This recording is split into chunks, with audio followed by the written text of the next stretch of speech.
پانچواں کام جو کرنے والا ہے، میں پھر اس کی طرف آؤں گا، کہ امت کے اندر یقین کی کیفیت ختم ہوتی جا رہی ہے۔ اور اللہ کے رسول صلی اللہ علیہ وسلم نے فرمایا تھا، صلاح اول هذه الامه بالزہد والیقین ویہلک آخرها بالبخل والامل۔ پہلی امت کی اصلاح ہوئی تو ان کے اندر زہد تھا اور یقین تھا۔ امت کے آخری لوگ جو ہیں وہ اگر ہلاک ہوں گے تو بخیلی کی وجہ سے اور لمبی امیدوں کی وجہ سے۔ اور رسول اللہ صلی اللہ علیہ وآلہ وسلم نے کتنی اچھی بات بھی کہہ دی، اور صحابی کیا کہہ رہے ہیں، الصبر نصف الایمان والیقین الایمان کلہ۔ صبر، برداشت، یہ آدھا ایمان ہے، اور یقین جو ہے یہ پورا ایمان ہے۔ اسی لیے تو یقین کو ایمان والوں کی بنیادی صفت بیان کیا گیا ہے، وَبِالْآخِرَةِ هُمْ يُوقِنُونَ۔ بلکہ یقین جو ہے یہ تو ایمان کے اضافے کا باعث ہے، الیقین من زیادت الایمان، جیسے کہ سہل بن عبداللہ تستری کہا کرتے تھے، انسان کا ایمان مکمل ہی اس وقت ہوتا ہے جب اس کے اندر اللہ عز و جلال کا یقین پیدا ہو جائے کہ میرا رب مجھے ضائع نہیں ہونے دے گا۔ الیقین ملاک القلب، ابو بکر الوراق کہا کرتے تھے کہ دل کے اندر ایمان اس وقت جو ہے وہ جگہ بناتا ہے جب انسان کو اللہ پر یقین ہو جاتا ہے۔ محسنین کا بنیادی وصف بیان کیا گیا ہے۔ محسنین وہ ہیں الذین یقیمون الصلاۃ، جو نمازیں پڑھتے ہیں، ویؤتون الزکاۃ، اور وہ زکوٰۃ کو ادا کرتے ہیں، وہم بالآخرۃ ہم یوقنون، اور آخرت پر یقین رکھتے ہیں۔ اور آخرت پہ یقین رکھنے کا معنی ہے کہ ایک مالک ہے جس نے حساب لینا ہے، اس مالک پہ یقین رکھنا کہ وہ دنیا میں جو نیکیاں کرنے والا ہے اس کو ضائع نہیں کرتا، وہ کسی کے اعمال کی قدر کرتا ہے، اس کو ضائع نہیں ہونے دیتا۔ افضل ترین عمل کے بارے میں بھی اللہ کے رسول نے فرمایا، وہ یہ ہے ایمان لا شک فی، ایسا ایمان ہونا چاہیے کہ اس میں شک کی گنجائش نہ۔ رسول اللہ صلی اللہ علیہ وسلم پر قرآن نازل ہوا ہے، آج امت کو لیڈرشپ کی ضرورت ہے اور قیادت اس کو نصیب ہوتی ہے۔ وَجَعَلْنَا مِنْهُمْ أَئِمَّةً يَهْدُونَ بِأَمْرِنَا لَمَّا صَبَرُوا وَكَانُوا بِآيَاتِنَا يُوقِنُونَ، جن کے اندر صبر اور برداشت ہوتی ہے اور جو یقین رکھتے ہیں، اللہ تعالیٰ قیادت انہیں نصیب کرتے ہیں۔ اور امام ابن تیمیہ رحمۃ اللہ علیہ اس لیے کہا کرتے تھے، بِالصَّبْرِ وَالْيَقِينِ تُنَالُ الْإِمَامَةُ فِي الدِّينِ، برداشت اور یقین یہ انسان کو دنیا میں دین کا ایک لیڈر بنا دیتے ہیں۔ اور رسول اللہ صلی اللہ علیہ وسلم نے اس لیے تو امت کی رہنمائی کی کہ تم جب تک یقین سے نہیں مانگو گے اللہ تعالیٰ سے، اس وقت تک تمہاری دعا قبول نہیں ہوگی۔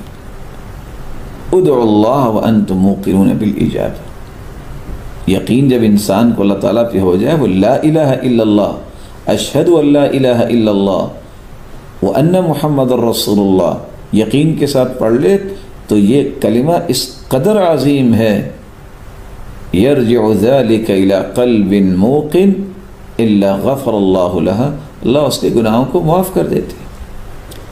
یہ یقین ہی انسان کو قبر میں فائدہ دے گا، یقین والا ہی صحیح جواب دے پائے گا، اور فرشتے خود کہیں گے کہ تم نے یہ جو اچھے جواب دیے ہیں، تم یقین کے ساتھ زندہ تھے اور آج یقین نے تمہیں فائدہ دے دیا۔ علی الیقین کنت وعلیہ مت وعلیہ تبعث، یقین کی زندگی گزارنے والے تم یقین پر ہی فوت ہوئے تھے اور قیامت کو اس یقین پر ہی اٹھائے جاؤ گے۔ اس لیے رسول اللہ صلی اللہ علیہ وآلہ وسلم نے فرمایا کہ جس شخص کے اندر یقین آ جاتا ہے وہ جنت میں جائے گا۔ آج مجھے اور آپ کو یہ یقین ہونا چاہیے کہ جو میرے رب نے لکھا ہے وہ ہونا ہے۔ ضروری نہیں کہ یہ وبا ہر ایک کو پہنچے گی، اور ضروری نہیں کہ جن کو یہ وبا پہنچے وہ فوت ہی ہو جائیں گے، اور ضروری نہیں ہے کہ جن کو وبا نہیں پہنچے گی وہ زندہ رہیں گے۔ فیصلہ پھر بھی اللہ کا ہوگا۔ کتنے ایسے لوگ فوت ہو جائیں گے جن کو وبا پہنچی نہیں ہوگی، کتنے ایسے لوگ ٹھیک ہو چکے ہیں جن کو یہ کرونا وائرس کی پریشانی تھی، اللہ نے ان کو صحت یاب کر دیا۔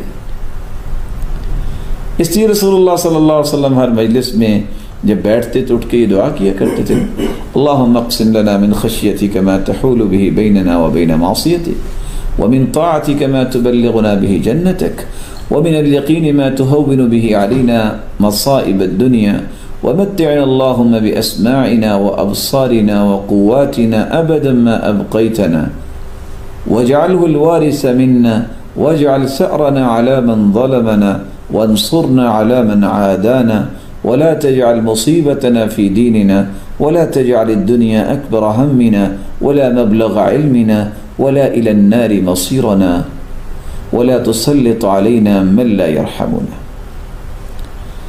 یا ایک سوال چھوٹا سا پیدا ہوتا ہے کہ مجھے کیسے پہچان ہوگی کہ میرے اندر یقین آ گیا؟ فیروز آبادی لکھتے ہیں کہ انسان کو یقین کی 3 علامتیں تلاش کرنی چاہیے۔ جب انسان کے اندر یقین آ جائے اللہ تعالیٰ کی ذات کا تو قلت مخالطۃ الناس فی العشرہ، وہ پھر لوگوں کے ساتھ اتنا جو ہے وہ اٹیچ نہیں ہوتا، اس کا تعلق پھر اللہ کے ساتھ ہوتا ہے۔ کہتا ہے میرے مالک نے کرنا ہے، لوگ کچھ نہیں کر سکتے۔ ترک المدح لہم فی العطیہ، کوئی اس کی تعریف کرے یا نہ کرے اس کو کبھی پریشانی نہیں ہوتی، یہ اس کے یقین کی کیفیت ہے۔ التنزہ عن ذمہم عند المنع، اگر لوگ اسے کچھ بھی نہیں دیتے تو وہ کبھی کسی کی مذمت نہیں کرتا، کسی کے بارے میں زبان نہیں کھولتا، یہ اس کے یقین کی نشانی ہے۔ اس لیے قرآن مجید میں اللہ تعالیٰ نے یقین والوں کے اوصاف رکھے ہیں، ان اوصاف کو ضرور سمجھنا چاہیے، اور مجھے اور آپ کو یہ دیکھنا چاہیے کہ کیا یہ یقین کی کیفیت میرے اور آپ کے اندر ہے۔ اہل یقین کی سب سے پہلی صفت قرآن نے بیان کی ہے کہ وہ غیب پر ایمان لاتے ہیں۔ آج ٹیبلٹ اور کیپسول اور ویکسین اور طرح طرح کی چیزیں میں نظر آتی ہیں، اس پہ تو ایمان ہوتا ہے کہ اس سے بچ جائیں گے، میں ماسک پہن لوں گا اس سے بچ جاؤں گا۔ اللہ پہ بھی یقین ہونا چاہیے، وہ بچائے گا۔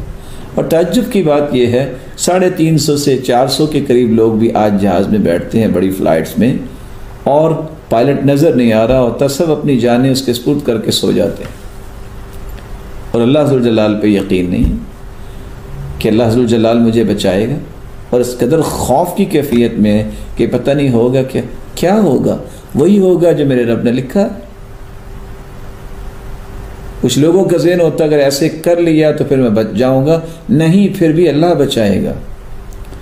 علاج کر لو گے اور علاج کے لیے جاؤ گے پھر بھی اللہ بچائے گا، فیصلہ اللہ کا نافذ ہونا ہے۔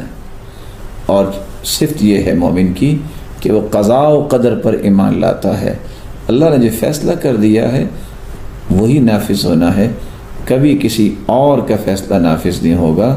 اللہ ذوالجلال مدبر الکون ہے، جس کے بارے میں لکھ دیا ہے کہ اس نے فوت ہونا ہے، اس نے فوت ہونا ہے، دنیا جہان کے علاج کروا لے، اور جس کے بارے میں لکھا ہے کہ نہیں ہونا، اس کی زندگی اور بھی ہے، جو مرضی اس کو بیماری لگ جائے، جو مرضی اس کو ہو جائے، اللہ اسے موت نہیں دیں گے۔ اللہ تعالیٰ کے فیصلے اٹل ہیں۔ یقین کرنے والوں کی دوسری صفت یہ ہوتی ہے کہ ان کو یہ یقین ہوتا ہے کہ پوری کائنات کو چلانے والے تو اللہ تعالیٰ ہے۔ بعض لوگ کس قدر پریشان ہوتے ہیں کہ یہ بچہ اصل میں فوت اس لیے ہو گیا کہ میرے خامد اس کو بر وقت ہاسپٹل میں لے کے گئے، اور خامد کہتا ہے کہ اچھا میری اہلیہ نے اس کا خیال نہیں کیا۔ اچھا اہلیہ خیال کرتی تو فرشتے نے خوف زدہ ہو جانا تھا کہ چلو یہ خیال کر رہی تو میں نہیں جاتا، ملک الموت واپس چلا جاتا۔ یا یہ ہے کہ وقت پہ اگر خامد لے جاتا، حالانکہ لے جانا چاہیے، یہ سنت ہے، وقت پہ دوائی لینی چاہیے، یہ بھی سنت ہے۔ اگر وہ لیٹ ہو گیا کسی وجہ سے پریشانی ہے، نہیں پہنچ پایا، تو یہ الزام لگا دینا کہ یہ فوت ہوا ہے تو اس لیے کہ وقت پہ ہاسپٹل نہیں پہنچا۔ اس کا مطلب ہے کہ اگر ہاسپٹل پہنچ جاتا تو پھر ڈاکٹروں کے وہ انسٹرومنٹ دیکھ کے ملک الموت خوف زدہ ہو کے واپس چلا جاتا۔ ایسا نہیں ہے۔ یہ سب سے پہلے عقیدے کو درست کرنے والی بات ہے۔ پھر بھی زندگی اللہ نے دینی تھی۔ کتنے لوگ آج بھی وینٹیلیٹر کی بات کرتے ہیں، جی وینٹیلیٹر آف کر دیے تو فوت ہو جائے گا۔ یہ تصور غلط ہے، یعنی وینٹیلیٹر جو ہے فرشتے کو روک کے بیٹھا ہے۔ یہی تو وہ مصیبت ہے کہ آج امت اس وقت پریشان ہے، اس کو سمجھ نہیں آ رہی کرنا کیا ہے، اس کا یقین ہی کوئی نہیں ہے۔ یہ انسٹرومنٹ پہ، یہ چھوٹی چھوٹی چیزوں پہ وہ اعتماد کر بیٹھا کہ یہ بچائیں گی. یہ کیسے بچائیں گی؟ ڈاکٹرز بچائیں گے. ڈاکٹر بڑے بڑے نیک ڈاکٹر ہیں، اللہ تعالیٰ سب کو سلامت رکھے، سب کی حفاظت فرمائے. میرے محترم، اگر ڈاکٹرز کسی کی جان بچا پاتے تو کسی ڈاکٹر کو موت نہ آتی. ڈاکٹروں کے ہاتھ پہ بھی اللہ ہی شفا رکھتے ہیں. ڈاکٹر تو ایک سبب بنایا اللہ تعالیٰ نے، لیکن ان کی دوائی میں، ان کے علاج میں جب تک اللہ کا فیصلہ نہیں آتا جان نہیں بچا سکتے.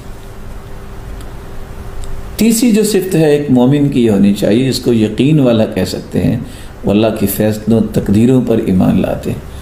وہ کہتے ہیں جو اللہ نے لکھا ہے، یہ مصیبت آنی تھی اللہ نے لکھا ہے، یہ موت اس طرح لکھی ہے.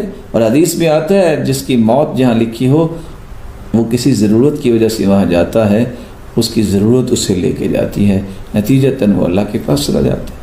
اور امام ابن کثیر نے ایک عجیب قصہ لکھا، اگر اس میں کلام کرنے والوں نے کلام کی، کہ کس قدر سلیمان علیہ السلام کے پاس جب ملک الموت آیا تو ایک وزیر تھا، اس کو دیکھا ملک الموت چلا گیا اور وہ کانپنے لگ گیا.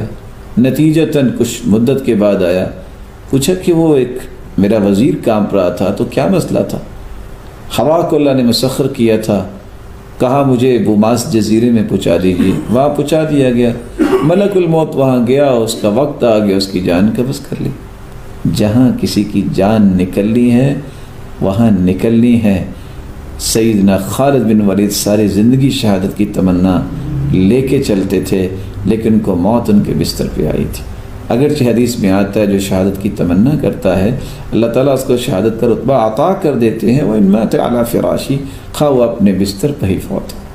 اس لیے اس قدر جو ہے وہ خوف سے اپنے آپ کو ہلاک کرنے کی طرف لے جانا، یہ کوئی رویہ اچھا نہیں ہے. اللہ کے فیصلوں اور تقدیروں پر ایمان لائیے، اور تقدیریں اللہ نے 50,000 سال پہلے لکھ دی ہیں.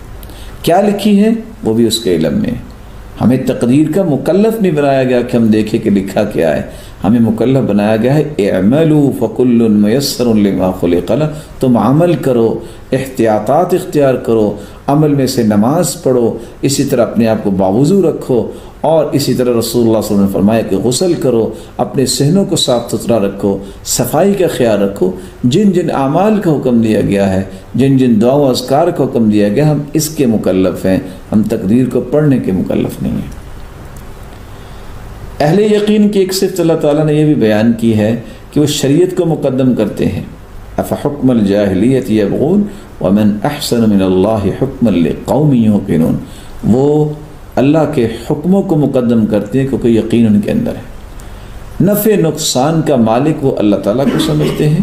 اہل یقین جو ہوتے ہیں ان یمسسک اللہ بضر فلا کاشف لہ الا ہو. اگر آپ کو بھی اے میرے محبوب کوئی تکلیف آئے تو اس کو بھی دور کرنے والا اللہ تعالیٰ ہی ہے. وَيُرِدْكَ بِخَيْرٍ فَلَا رَادَّ لِفَضْلِهِ. اور اگر اللہ تعالیٰ رحمت سے نوازنا چاہتے ہیں تو کوئی اس کو رد نہیں کر سکتا. اور یہ بات تو اللہ کے رسول نے بچوں کو سمجھائی تھی. عبداللہ بن عباس کو فرمایا احفظ اللہ یحفظک. میں تمہیں کچھ کلمات سکھانا چاہتا ہوں، اللہ تیری حفاظت کرے گا تو ان کی حفاظت کر لیں. انی اعلمک کلمات احفظ اللہ یحفظک، احفظ اللہ تجدہ تجاہک. اور وہ کلمات کیا تھے؟ اذا سألت فاسأل اللہ.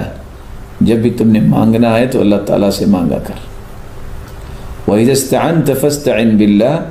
اور اگر تمہیں مدد کی ضرورت ہے تو رب تعالیٰ سے مدد طلب کرنا. وَعَلَمْ أَنَّ الْأُمَّةَ لَوْ اجْتَمَعَتْ عَلَىٰ أَن يَنْفَعُوكَ بِشَيْءٍ لَمْ يَنْفَعُوكَ إِلَّا بِشَيْءٍ قَدْ كَتَبَهُ اللَّهُ لَكَ. پوری دنیا اکٹھی ہو جائے تمہیں نفع دینے کے لیے جو چاہے آپ احتیاطات کر لیں، اگر اللہ عز و جلال نے لکھا ہے تو نفع ملے گا وگرنہ نہیں ملے گا. وَلَوْ اجْتَمَعُوا عَلَىٰ أَن يَضُرُّوكَ بِشَيْءٍ لَمْ يَضُرُّوكَ إِلَّا بِشَيْءٍ قَدْ كَتَبَهُ اللَّهُ عَلَيْكَ. اگر ساری دنیا تمہیں تکلیف دینا چاہے تو تمہیں تکلیف نہیں ملے گی جب تک تیرا رب نہیں چاہے گا. اس لیے اللہ عز و جلال پر یقین رکھنا اور اللہ عز و جلال کے خوف اپنے اندر پیدا کرنا، یہ وہ صلاحیت جب تک مسلمانوں کے اندر نہیں آئے گی اس وقت تک یہ پریشانیاں ان سے دور نہیں ہوں گی. میری اللہ تعالیٰ سے دعا ہے کہ اللہ عز و جلال ہمارے اندر یہ یقین کی کیفیت پیدا فرمائے۔